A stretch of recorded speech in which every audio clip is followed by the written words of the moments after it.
Family and Life Update. Welcome to another episode of things that are Catholic news, current events, some facts and figures about the Catholic Church. Thank you for your support of our last episode. It's gaining a lot of traction about the new cardinals of the Church that were made by Pope Francis this 2022.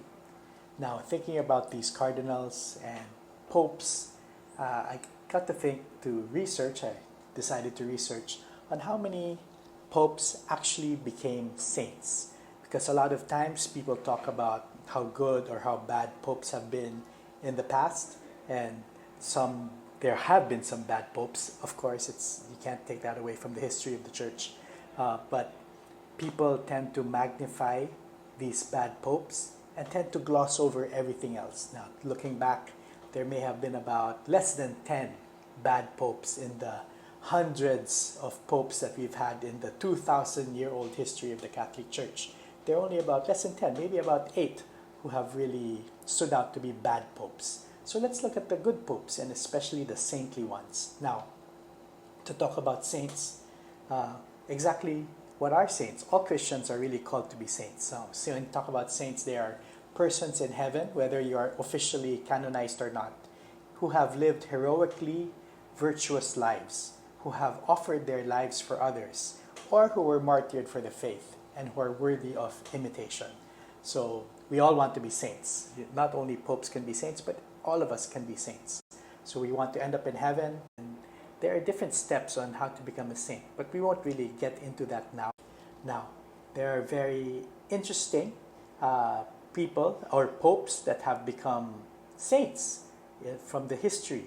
So after Jesus was Saint Peter, and almost all of the 50 successors of Peter are saints. It's very interesting about how many popes have become saints. And it's a good thing to see that these popes have become saints. The Church has been led by more than 80 saintly popes. That's 1/3, about 260 plus popes. That's about 1/3 of them have been made into saints, and they're still on the way. So there are blesseds, there are venerables, there are servants of God that are in the quote-unquote pipeline. We should look at all the beautiful things that these saintly popes have done over the years. So we've had so many: Pope Peter, Pope Linus, Pope Anacletus, Pope Sixtus, Pope Soter, Pope Cornelius, Pope Mark, Pope Sidicius, so many. Pope Adrian III, Pope Leo IX, Pope Gregory VII, Pope John Paul II, and these are just some of those who have become popes and who are now saints. Now let's take a look at some interesting, of course they're all interesting, but here are some who have stood out in one way or another. Of course, Saint Peter is the first one. The very first pope, and we're for sure he's a saint pope. Another one is Saint Soter, Saint Pope Soter. He was Bishop of Rome, and it's believed that he introduced the annual celebration of Easter in Rome. Another one is Saint Pope Fabian. So he's known for the miraculous nature of his election. How is it miraculous? A dove is said to have descended on his head to mark him as the Holy Spirit's choice to become the next pope. Imagine that, a dove lands on you and you are like the chosen one of the Holy Spirit. Pope Saint Damasus, his papacy was at the same time of the establishment of Christianity as the official religion of the Roman Empire. And he was really one of those who pushed for the primacy of the Bishop of Rome as being the direct successor of Peter. Another one is Pope Saint Leo the Great. He is the first pope to be called the Great, and he is also a doctor of the Church.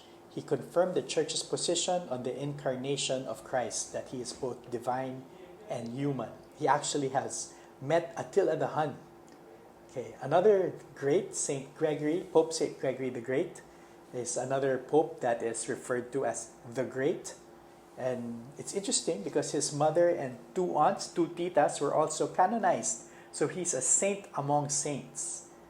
Very interesting to have a family of saints. saints.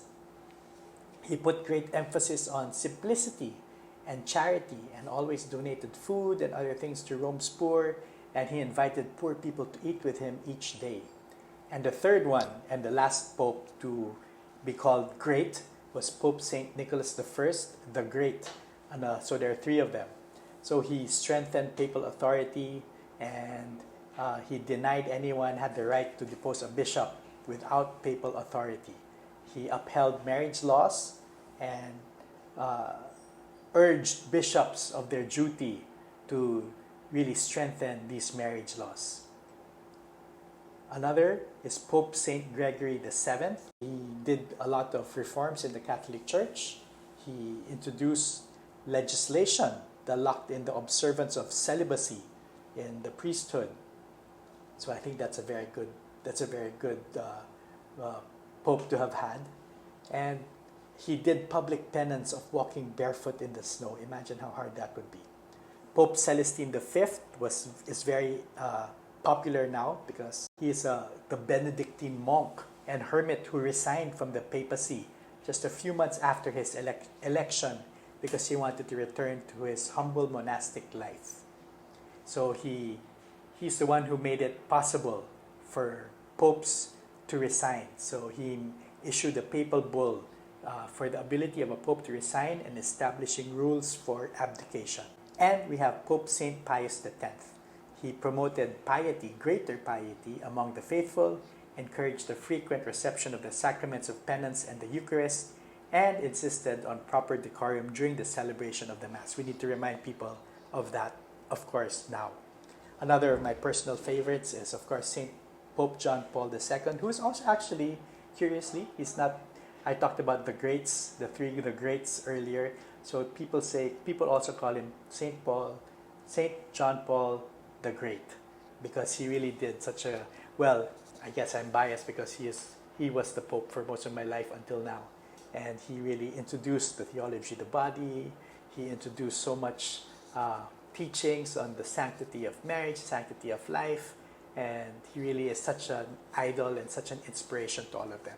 So those are very interesting popes that we've had over the many years and who have become saints. So when you look at the history of the church and you look at the different cardinals and the different bishops and the priests that we have now, they too can be saints. And so can we all be saints as well. That's something that we should all look and strive towards.